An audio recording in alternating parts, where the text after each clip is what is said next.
Season 1, Episode 2. Episode 2. Nee&FeeBrotherhood. Welcome to another night and another lovely backdrop. Much nicer than the first one. This is definitely no And definitely a nicer environment. Smells good. Smells like lasagna. So beautiful. Yeah.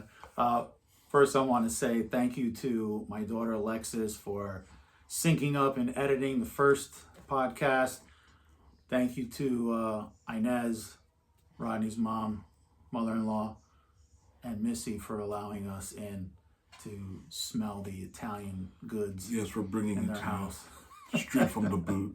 From the boot. From the boot. And yes, definitely thank you, Lex, because two old men here definitely don't know what we're doing. Now, after watching her sync it up and everything, I was lost. I was ready to go to sleep. Yeah, it would have knocked me out. Well, absolutely. Still be trying to get it out there. Absolutely. Also, for future audiences, please like and subscribe. Give a thumbs up. If you like this episode, for future episodes coming up in the near future, please subscribe to our channel, The Brotherhood. Nee&Fee. That's it, Nee&Fee. Nee&FeeBrotherhood. And definitely for future guests from The Brotherhood. It's not a two-man hood. It is many. And there were many laughs that we'd love to discuss and share with you. It's a multi-hood. Yes, and I think you'll enjoy quite thoroughly. Who's going to be our first guest? I'd like to have Brother Thorne, but does work a lot. So it's going to be hard to schedule him. Isn't he like 83 and a half years old? I think he just hit 80. What's he working on? Bouncing. Still bouncing at 80, Still bouncing. 83 years old. 83 80 years old. Still bouncing. Still bouncing. He's a badass, though. But he could be, not a day walker, but definitely a night walker. I think at maybe when he hits 83, I'll be able to kick his ass. Once. Let me just kick him in the knee, and I'll jump on his back. There was only one time. I've known this guy, Cliff, since 1991. There was only one time I think I could have beat his ass. And this is a few years back. I had all the guys at my house. In the sun, we were hanging out on the porch. Oh, the German Shepherd. Yep, yeah. Ava was there. And we ended up staying, it was me, Fardell, the Groundhog. Tall Bill was there for most of it. He split. Yep. Maybe not. No, he never showed up. Never showed. Fag. And Cliff was extremely drunk. This is now 5 a.m. Extremely drunk, could barely talk, explaining to me how the little knife he has in his pocket, he can do kung fu with. And I think that night I could have beat his ass. Did he actually use kung fu? With the knife? With the knife? Oh, he was sitting next to me like this, saying something like, Melfi, see this? I just cut you 20 times. 20 times? I was like, okay, Cliff. Keep on drinking. Yeah. Death by 1,000 imaginary cuts. Yes. So we'll have him in the first one. Absolutely. Before he dies. Please, we got to get him on. Get something for his legacy. Yeah. But as his age does increase, it seems like he can still outdrink all of us. Oh, definitely me now, yeah. I'm out of practice. I'm way out of practice. Man. And his nephew, too. Casey. Case, he's a biggin. Yeah. He's a biggin. Yeah. But I think it'd be nice to have them all on because it all ties together. That would be awesome. That would be a good time. Now, I was discussing with Brother Fee. We know how we met. We just don't really remember how we became friends. I really do think it's because of music, though. Definitely love of hard rock music. Well, my memory is just the Terrace Club. Definitely Terrace. So that was a common thing. We started talking, realized you were a guitar player. I was a keyboard player. And I always thought you were a drummer. I'm not that crazy and not that dumb. No, I'm just kidding. I'm kidding. Yeah, so I think that was another common thing. And then we kind of got together and wrote that Christmas song. The Christmas song, Little Kimmy. Terrace Club Christmas Party. Yep. And I think just the sense of humor. Yes. I think it's the same. Same vein. Not loud, but it's like low key. Like I could tell you with Brother Nee, if you're sitting next to him, you'll catch everything. And you'll fucking piss your pants laughing. As opposed to sitting on the other side of the room or on the other side of the table. You're not really going to hear it. No. So my memory is that's what it was. And discretion was best, especially for people that were hammered. You could make fun of them all the time. Yeah. Right next to them. Right next to them. Oh, by the way, Stossel Smith works in the next building over from me, and I just run into her all the time. She says hi. Really? So I told her about this, but I didn't know what name it was, so she still wants to see it. I'll write it down. So, yeah. That's what I wanted to do. I wanted to make a little sign. I'll do that on TikTok, though. Okay. Watch me on TikTok. I'm going to promote. So what does she do? Instagram. Yeah. She's I think she's a medical assistant. Really? For X-rays, things like that. I think she was a bartender at the Terrace Club. Yeah, she was the subject of many a song. Song, and started a lot of fights. A lot of fights. Well, not that she started the fights, but no. She would get into a little altercation with a customer. Yep. And the groundhog would step in and start a fight. Clean up. And then once the groundhog steps in, then I have to get involved, and then Rodney has to get. It was a big brouhaha sometimes. It was a train of different thought. Yeah. That's all. Oh, we'll tell her I said hello. Absolutely. Is she still married to the same guy? She's still married. Really? Yeah. To the same guy? Bartender family. And Alicia is still married to the same guy. So no kidding. That worked out nice. She isn't she the one that had the swing above her bed? Supposedly. I never saw it. No. I'm not that lucky of a gentleman. But supposedly, she had a cabana swing. Above the bed. Above the bed. That's why she's still married to the same person. Good for you, Alicia. She's a sweetheart. Yeah. And then I don't know anything about Kimmy. I don't know what's going on. Yeah. And I know Donna, or Madonna, is married, living in Westchester County, happily. So yeah, all married, Terrace Club yeah, people. Terrace Club bartender. Our female girls, they did all right, I think, for themselves. How about anybody who remembers the Terrace Club? You remember Big Dave, the bartender. Big Dave B. Jeez, I remember the blonde bomber. Yeah. He would have his own section of the bar. He would have his own people every week. And then, as a bartender, people buy 3 drinks, whatever. Here, this one's on me. So that's what he would do. And the people would he'd be 3 deep in front of him along the bar. So one night, the Guatemalan, I'll call him scumbag. Oh, the Spaniard. Yeah.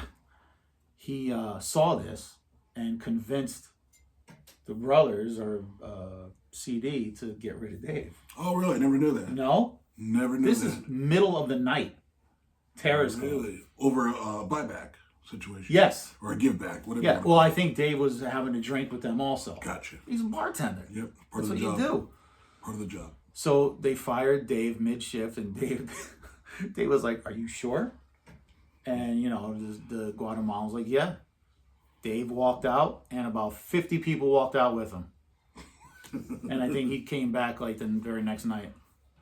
So he was overruled by the Hughes? Yes, overruled. I had no idea they overruled. I had no idea the backbone would stiffen like that. Yeah. Good job, Steve. Yeah, man. Big Dave was the best. Funny guy. Yeah. Funny guy. Yeah.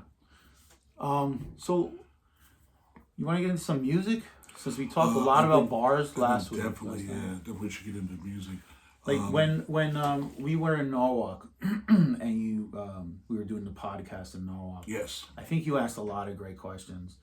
Like, what was your first influences? Just how did you get not only listening to music? Everybody does that, but actually the want to learn an instrument. And why guitar? Guitar was out of revenge. So my mom was very much against it. She wanted me to do piano or saxophone. Yeah. Which, if I had been smart, I probably would have listened to in addition to guitar. Yeah. But I was going to go guitar. And it's based around my family. It's very musical, but mostly singing, church-oriented stuff. But just about all the women can sing. And my boy cousins or whatever, that are close to me, first cousins and beyond. It's a big family. All played like wind instruments, some percussion, but mostly sax, clarinet. You have it, and they were really talented band people. And I didn't want to go that route, and I didn't want to play keyboards, even though I had a chance for free from a musical director, Dr. Henry Askew. and that goes back to Grace Baptist Church, which is still, church here in town locally. And he would have taught me for free. And my mom used to sing that choir, and I just didn't want to go. Your mom sang in the choir? Sang in the choir as well, yeah. Uh-huh. I didn't want to go that route, so I went completely that. So my mom's thinking guitar, Jimi Hendrix, drugs, the demise of a great guitar player, and she at the time didn't think it was that healthy that I didn't know a lot of black music. So God bless her soul, she buys oh my God, Curtis Blow. No, not Curtis Blow. Well, first a lot of R&B stuff, but what kind of did it at the end was this artist, and he sang Freddie's Dead. And I can't remember. Freddie's Dead is a big Fishbone song, which is a band that I absolutely fanatical about Fishbone. And their version, is much different from this one. But forgive me for not knowing the artist's name, but he's a guitar player, and I picked up on that. He had a beautiful white Stratocaster, much like Hendrix, and this is 1976. But she bought me stuff like the Manhattans, which had a big ballad, the Kiss, Let's Kiss and Say Goodbye. All this romantic stuff, Teddy Pendergrass, which I liked, but I just wasn't old enough to really understand the romantic connection to it. And, I gotcha. That's definitely adult time, but that's something that was influencing. But when I hear it'll kill me that I don't know the name of this guy. But I did some other investigating, no internet at the time, and kind of looked it up. And actually, a friend of mine had a thing about R&B guitar players, and Cool Papa Bell started Kool and the Gang, and this guy was a major influence on him. Okay. Even though Cool Papa wasn't a guitar player, and I just like this guy can play, great blues player. That led to B.B. King, led to some other things. But what was really interesting for me, and I don't know where it came from other than his name's Peter. I just can't remember his last name. I think Peter Headley. We're Facebook friends, so shout out to you, Peter. Peter and Rob Hale, who I haven't heard from in years, was a big Devo guy, and he tried. We were sort of friends, and you're trying to get into interesting music, and I found this thing AC/DC, and I was like, "What's AC/DC?" And it's right around the time Back in Black is out, but I don't know who AC/DC is. I know what came after. If you guys remember that you're old enough, after the success of Back in Black, Atlantic Records put out Dirty Deeds. Thing is, Dirty Deeds comes out originally in 1976, doesn't sell anything, so they want to put other music out, and Dirty Deeds is what I remember. That came out after Black and Black? Nope, it's released in 1976. Right, Back before. in Black 1980, but then they re-released it after the success of Back in Black. Okay. So I hear Dirty Deeds, and it just connected for me. So, Big balls. Oh my God, every song in there. There's going to be some rock.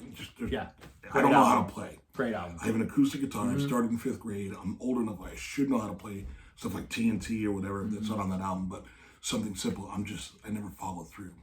So I'm a guitar player that doesn't play guitar initially, and that lights the fire. It goes on where you discover Van Halen, and that's way too advanced for me. So you actually have a divided camp. I have friends that are playing, learning how to play, learning different chords, names of chords, learning theory. I don't know any of the stuff. And they're on the Van Halen side, or the guys that don't like that stuff are definitely either the division, you're either Rolling Stones or the Beatles. Well, I'm AC/DC, and I'm like, screw Van Halen. They're not good. They suck. It's AC/DC. And I would say ridiculous stuff like, they're like, oh, it's heavy metal. I go, it's not heavy metal. It's not, it's like that whole thing, where Maiden's coming up, the new wave of British heavy metal is coming in. That's heavy metal. That's heavy metal. And I'm going, it's heavy blues, and I get roasted for saying it. To this day, guys like, it's heavy blues. So I just want it to be, I just want to lift up my band. As the years go on, it's the inks better, and it's Diver Down, it's probably Jump. I'm sorry, not Jump, 1984 with Van Halen. You have to give in. It's two different guitar players, but now I'm fried by AC/DC. I got fried by Alex Lifeson, and I'm not a huge Rush fan, but there's another kid that moved away in midlife that his father, Charlie Snyder, and wherever you are, Charlie, I don't know where you are, but you're another one who gets, Charlie, his father was a jazz guy, and Charlie was just like almost like a phenom. But he got a lot of stuff from his dad. His dad taught him note for note, Russian. We all would play something like Tom Sawyer, basic major chords. It's not that. It's. I wish it was that easy. It's not. But we only knew what we knew how to play, and Charlie knew how to play the way Elvis Lifeson played, the way his father taught him. And then he was gone. Like freshman year in high school, he moved away, and we never. No internet. We have no idea where to find him and where he moved to. But that always stuck with me. And then it was like I have so much to learn. And then that would go fast forward to my best man, my wedding, which is Mr. Elliot Goldberg. Shout out to you, Elliot. He's also got a podcast out in California, Making It Happen. Nice, Elliot. And him and his daughter have a podcast. We hopefully will link up with them sometime in the future. Cool. And Elliot's a guitar player as well. Very, very good. He's learning. He buys the 3 pickup I've Been as a Destroyer, Phil Collins from Def Leppard. So we all thought that was the coolest thing in the world. And he's teaching me different things. And I think the final thing is that I'm not that great of a student, but I did okay with school. But we did a speech class together. And I don't know why this came up, but he did something on playing guitar. And he, just like bring it in, he talked about the different components, that 3 pickup guitar, and showing up, and then this is how you play. I didn't know anything about Eruption from Van Halen. I just knew it when I heard it. I don't know how to physically do it at the time. And he starts doing the beginning of it, and the hair just stood up because I didn't know he learned it. Yeah. And that ties in with Chris Rizzolo. But he goes and does it, and it frazzled me. It frazzled me so to this point where I didn't have a speech. And the person that was supposed to go ahead, I was supposed to go the next day, didn't want to go. They said they weren't ready. So I was just like, yeah, I'm ready because I'm just so excited of this. Yeah. And what's your speech about? It was like dogs. Dogs in Indonesia being eaten by the Indonesians. And it's terrible. And I don't want this to happen to poor dogs. But dogs don't know how to play Eruption, so they probably deserve to get eaten, and whatever I said. And it was so terrible. So the teacher, Mrs., little old lady, she goes, where's your fax? Where's your sheet? Goes, the dog ate it. They're terrible. That's why they're getting skinned. Yeah. And, of course, I get like a D or whatever it was. But the moment, more importantly, Eruption really just solidified. I'm going to sit down and learn guitar. Elliot's taken from Chris Rizzolo. That doesn't mean anything on a national level, but in Fairfield County, he's the guy. He's the number one guy. He's taught so many people. And the greatest guy you'll ever meet in the world. Nicest. Definitely could be cutting the mold of a Frank Zappa type. Just a sweet guy. His guitar players in his band know exactly who Chris is. Everybody studied with Chris. Everybody studied with Chris. So my friend Ellie did. I would go to the lessons, and the only time I ever freaked Chris out was I know nonsense. Chris is a theory guy and can play anything. And I go, what does it mean when you do this? And at the time, I guess he had never seen it. I saw a video of something. I want to say it's the old Gary Richrath from REO Speedwagon, where he's going like this. But if you tap here, let go and do this, and it sounds like, like that? It's pretty much like that. Oof, and from string to string to string to string, 6 strings, going down like that. And it's nonsense. It's nonsense notes. There's nothing about it. And they both had this wild look on him. I was like, oh, I really freaked Chris out. Probably because he heard, was like, did you break my guitar? Like that. But it was a wild moment to see like a guy so good turn like that. And that also, even though it meant nothing, it kind of lit a fire that you have so much to learn. You have potential to do whatever you want, and on guitar. And that from those moments, those little moments, really are the spark plug to the engine. Do you remember the night Chris Rizzolo came to the Terrace Club? No, I never knew he even was there. This has to be early 90s. So it's Red Alert, or is it Steelheart? No, it's Steelheart. Yeah, it was early 90s. I think they were already, they already did Japan, the whole bit. So he comes in one night, and I said, hey, what's up? He's like, hey, what's going on, man? And there was a band playing. I don't know what band it was.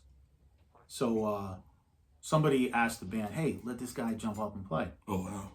And they were like, yeah, all right. Oh, they don't know who he is? No. Okay. No, and I don't know how you can't, but whatever. Like, you know this song? He's like, nah. He goes, but come on. And just destroys. Just rips down the Terrorist Club. No clue what the song was. Just destroys. Just give me a key. Destroys the place. Wow. Yeah, he was just insane. Oh, man, I would have killed to see a moment like that. Yeah, I don't know if you guys were working there yet. Probably not, because I never knew he was ever... Right. There was no reason for... He's a hard rock guy, and Terrorist Club's a... What was it? Dance club. Dance club hip-hop. Was for a little while. Yeah. No, nothing to do with guitar music, though. No. No. Not at all. Zero. Less than zero. Yeah. I see Mike Matevich on TikTok all the time. Do you really? Steelheart he's still got Steelheart going. Yeah. I went to the Oyster Festival when they played. Oh, last year, 2 years ago? About 2 years ago, 2-3 years ago. Yeah. Yeah, it looks like he's playing in big gigs, but enough about Mike Matevich. Yes. We still appreciate your, what was it, 3 octaves, 4 octaves? Yeah. Yeah. He has pipes. Had. Ridiculous. I think he can still hit it from what I see, just can't hold it. I'll Never Let You Go that night. He hit parts of it, but he couldn't sustain it. Yeah. But who could, who could at this age? Who could ever? Yeah, that's Not true. many people. Not many people. Right. And he was one of the vocalists on Rockstar. He was Mark Wahlberg. He was Mark's singing voice. Mark's singing voice at Rockstar, Jennifer Aniston. Yeah. So definitely he did big things. Yeah. Yeah, we used to practice in the same place as them in Norwalk at Showcase Studios, Showcase Sounds. Don Stroh was the guy. Yeah, that was another place. All these little rehearsal rooms, and there was a main room. This is Steelheart's room. Oh, nobody's allowed to touch it. Yeah, we practiced in there a few times, but you run into the guys there, Yeah. Rest in peace, John Fowler, Steelheart drummer. Yeah. He used to play Teardance, one of the last bars we worked at, cover bands. And a good friend of mine growing up to is Frank DiCostanzo, who's the other guitar player. And he's still out there. Yeah, he's still playing. Still playing Pimpinella. Mm-hmm. Yeah, man. Good, definitely good memories, good times. Yeah, all good guys. All of them. Yep. I didn't know Mike very well. I've met him a few times. And didn't know the bass player at all. I don't think I've ever met the bass player. He's his family is Yankee Lumber or something like that. Oh, I have no idea. Yeah, I think they're the owners of Yankee Lumber. So. Well, he was going to be out of that band. Yeah. At one time. Jimmy Ward, right? Jimmy Ward, right? Because of the little issue, but in the end, I think he wrote co-wrote the songs. I think the lawsuit for the ASCAP would have been made the other guys kind of. So I think much they more. put him to rehab and then. Yeah, I think that was the easiest way to go about it. Yeah, my boy was he tried out for the band. Oh really? Yeah. Oh wow. Yeah, I thought he was gone. I was one of the only ones in the band. Well, the only one in the band who knew that. Oh, it was a secret audition. Yeah. I was happy for him. I wished at the time that he got it. For the rhythm guitar slot? Bass. Oh, for bass. Yeah. Oh, I didn't know that. Our guy. Your guy. That's my guy. Andre. Yeah. Oh, Andre would have been real good in that spot. Yeah. Damn. No, I didn't know that. Yeah. Another good guy. Yeah, I think he would have been in, but they brought the original guy back. Gotcha. So he was Rattler too, then Jimmy. Yeah, it's all the same guys. Yeah. Oh wow. Okay. Yeah, man. Okay. That's a long time ago. That's decades ago. Wow. But it was an important time because there was no Connecticut bands doing anything other than maybe who was big. That's a Rizzolo student, the DJ guy from another Darien guy. Oh my God, he was a guitar player first. Didn't make it as a guitar, made it as a DJ. I bring up people I don't even know what I'm talking about. There was a band from I want to say they were from Fairfield, Bridgeport. I want to say they were called Remington. Okay, I don't know them. What type of music though? It was hair metal. It was hair metal. Okay. Yeah. They used to play this place in Bridgeport where we used to play a lot called Baby J's. Oh, Baby J's. Do you remember Baby J's? Yeah. No, I remember the place before Zebra Club. It was a rock. No, that's Norwalk. That was the Monkey Bar. Monkey Bar. We played there too. But Baby J's was a huge club right off in Black Rock. Okay. I can't even tell you what's there now. Huge club. All the big names played there. Oh wow, really? Yeah, yeah. So we played there often. These guys, Remington, played there.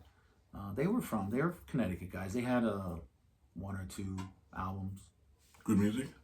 Yeah, it wasn't bad. Yeah. Good musicians. Yeah, and they were good dudes. Yeah. I can't remember the singer's name was Dino something. Really? Sorry, Dino. Sorry. Big D. Big D. You're still alive. I'm sorry.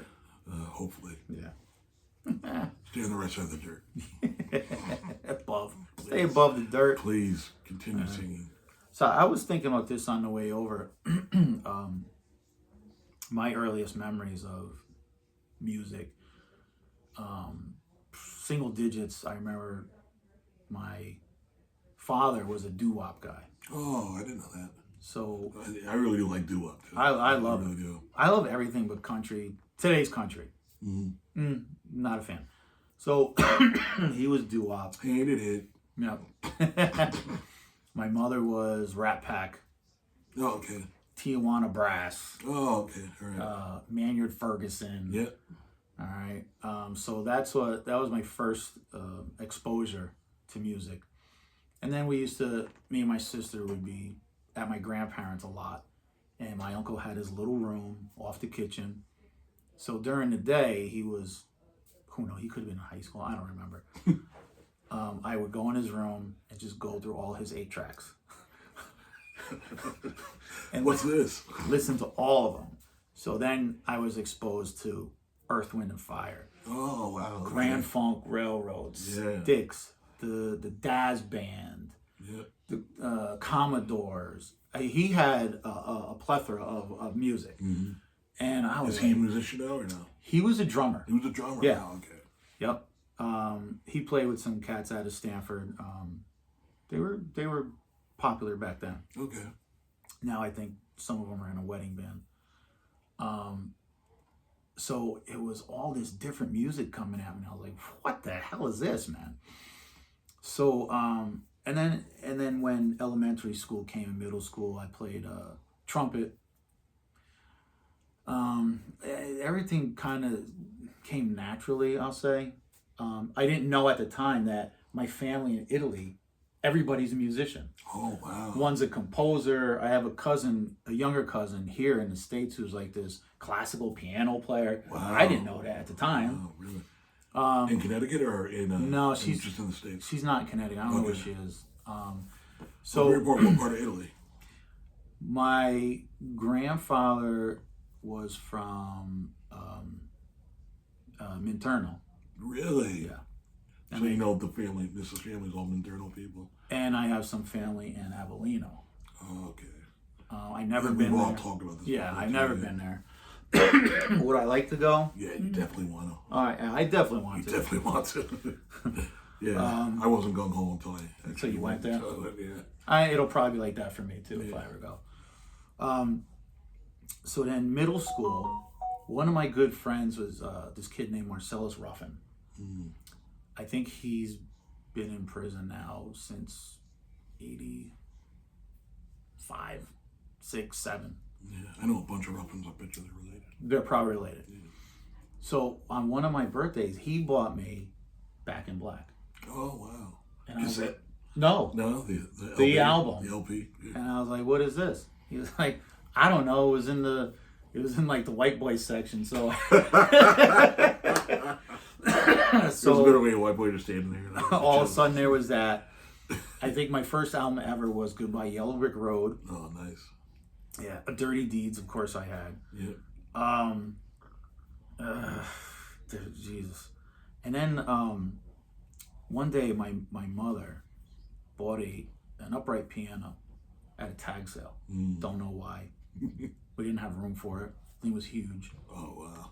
There was like 3 keys that didn't work. Perfect. Yeah, one key played 4 notes. This is a little trick I learned in the Army. Yeah.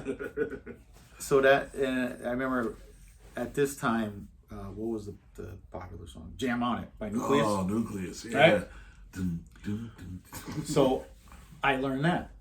then I quickly found out that, well, Giamatti is the same as Billie Jean, which is the same as Like a Virgin. So all of a sudden, 3 songs in my repertoire. Absolutely. You too could be a producer. All popular songs.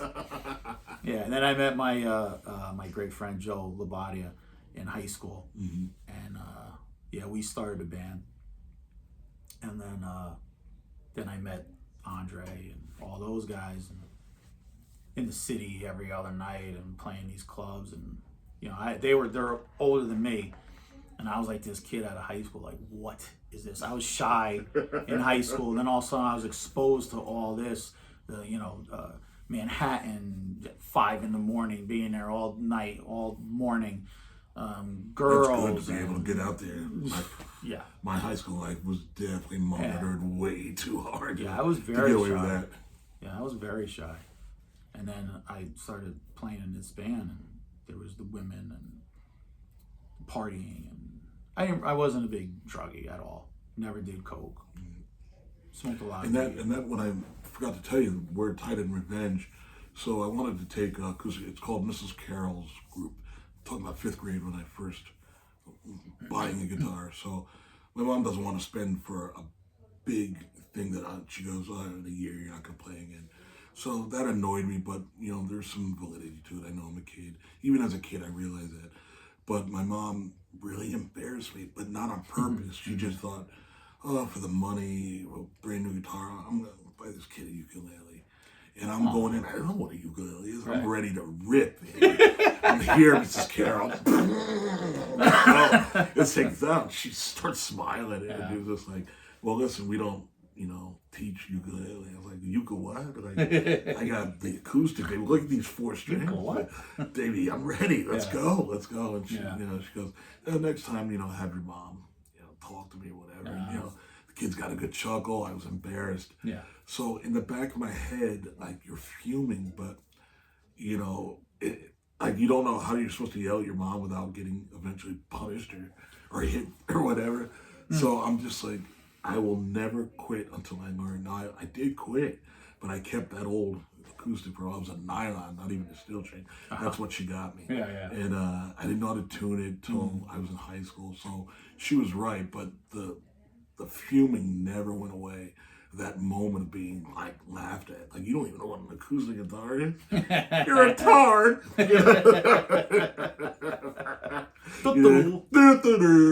So that's where the revenge thing came in, and the reason why drugs came. Now I understand. So my mom was very much like, guitar and rock will lead to, Jimi Hendrix. I was just like, I didn't really know much about Hendrix, and this is, the rock world destroyed him and imploded him and whatever, and, something she lived to see, on television. And I was like, I don't know what you're talking about, but I can make a promise to you here. I don't need to do drugs. And I was very clean cut. All my friends were very clean cut. There was nothing to worry about. So to be honest with you, I kept that up until maybe my 3rd or 4th year in Syracuse. I tried shrooms, and that's literally the only drug I did, and I was whacked. I was whacked, and had a good time. But I understand why, people can. I understand why it's a gateway, but I had more fun that night than I ever did. Like playing pool, and I noticed when it kicked in and go like that, but then it's like. And that's when I was like, oh my God, I'm tripping. I don't even have luggage and I'm tripping. And that was the only time. And then I guess if you want to count people, what they say, if you're in a room full of marijuana smokers, contact high. And even that was hard to deal with. Like, I couldn't, felt very enclosed. Even that's how I am with cigarette smoke and marijuana. I'm not pro-con marijuana, but I'm just like, just put it somewhere else, and you guys enjoy it. Is my personal viewpoint. I'm tripping. I don't have luggage. That's funny, man. We had definitely a good time that day. Like I said, a lot of people did coke, and most people don't believe me, but I never did it. I handled it a lot, because the club owner has to get hit off. The light guy has to get hit. Gotcha. Sound guy, the stage monitor guy, So we would go to a club. Okay, you get this one, you get that one, and everybody gets a little package. Yeah. And then you make your rounds. Yeah. This is to improve our sound. Of course. Yeah. Of course. Yeah. I remember at that club, Baby J's, good friend of mine from Stanford, Jerry Zesma. Oh, he's a recording guy now, right? He is, yes. Yeah. But yeah, recorded. He did one of our singles. When I was a kid, my father knew him very well. My father was a cop. Jerry was not. So, but he's a musician too, though, right? I don't know if Jerry's a musician. Oh, he wasn't? I don't know. Okay. But I remember he had this van, and it was custom painted. And the theme of the van was By-Tor and the Snow Dog by Rush. Yeah. Beautiful, beautiful. So I remember just my dad drive. He lived like 2 blocks from us. Just going to this guy's house, And my father, I'm sure my father arrested him a few times, but they had this relationship. Right. So now you fast forward. Now I'm 18 years old, maybe 17. So we're at this club, Baby J's. I think this is the first time I ever played with this band with Andre and everybody. So now Jerry is the sound mix guy. Oh, okay. So we're there early. We're doing our sound check, and Jerry's at the board. He's with these 2 girls, and they're blowing lines right off the mixing board. Well, they're not even shy. No. Oh, wow. So the owner of the club, this guy Frank, comes up behind them with a knife, maybe like a 4-inch blade, I'll say, and sticks it in Jerry's ass cheek. Ooh. Now Jerry is built like a toothbrush, so I totally believe that Frank hit bone with this knife. Ooh. And Jerry jumped. What the fuck? And Frank was like, "I told you, no doing drugs while you're working." He literally stabbed him. Yeah. Ooh. He plunged the whole 4-inch blade in Jerry's ass. Oh my God. And I was like, what in good God is going on, man? How about a warning letter? No warning. Oh. No shot across the bow. No shot across the bow. Your ass cheek is in danger. I will never forget that, ever. What was the sound like? Just complete Him howling? screaming? Yeah. Oh, yeah. Oh. It was like a shrill... yeah. Yeah. Oh, my ass cheek just went numb. Yeah. And Jerry's, he's another one. He's a great dude. Great guy. You see him every once in a while. He would pop up at our gigs here and there. Just a great dude. Did he stay? Did he have to go to the hospital? No, he stayed. He did the show that night. He's a trooper. And I remember he was on my side of the stage, and I remember playing because I knew him. I felt bad, and I kept turning around, making sure he was okay. Still losing blood here. He had blood on his pants. Oh my God. That's Finish the night. Oh, get that stitched up later. Yeah, we'll worry about it another time. Don't worry, girls handle it. Yeah. Oh, crap. Yeah, I don't know which part of my life has crazier stories, the music or the bar. I don't know. It's a toss-up. It's a definite toss-up because there's so many things going on that you never believe, like you heard on a professional level, on a bigger level. Yeah. Like, of course, that's talking about big money, big fame, Yeah. and everything that goes with that. But on a small local level, you didn't think that stuff would happen, and it happens. Well, I like when you see these superstars. They're into drugs and all the shit that they're into. I get it because I was nothing, but still had some popularity in the area. Yeah. And up north a bit. I couldn't imagine being that big with this money coming in with nothing to do with your money. Yeah. You got people that... How about no knowledge how to manage it? Yeah, exactly. So what else do you do with it? Well, you're 20-something. Do drugs. Yeah, you're 20-something. Spend it on women and drugs. Absolutely. And fast cars. Absolutely. So what does any 20-something know? Nothing. Like right now, I wish I could tell a kid, who is this? Roger Waters. I'm not a big Pink Floyd guy. I'm not really in Roger Waters politics, but he's talking something about intellectual property in music. And do you think a 20-something-year-old would think to particularly, like we write a song right now. If we don't, I'd have to revisit the interview. But if me and you do not put that under wraps, somebody takes it on the web, or somebody says, hey, we can make some money out of this. Yeah. We don't wrap up intellectual property rights. Forget the money. Forget ASCAP. Forget copyrights. It's gone. And intellectual property is the internet now. And that's where your money's going to. And it's just, at 21 with a hit song with probably your only knowledge is music. You know some theory. You know how to maybe do a pop song. Maybe your lead singer is really good looking. It's stuff that you have probably no control of, or something you can make yourself look better.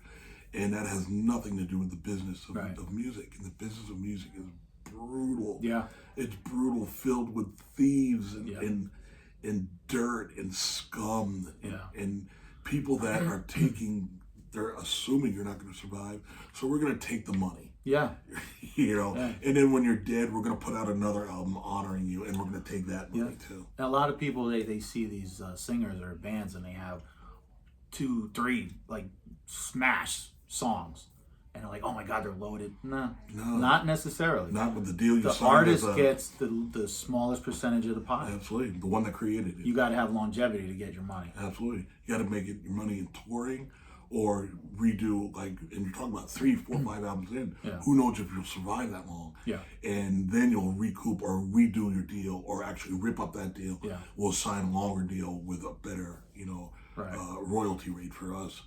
And that's hard to do, bro. Now you got to get the guy that do you remember?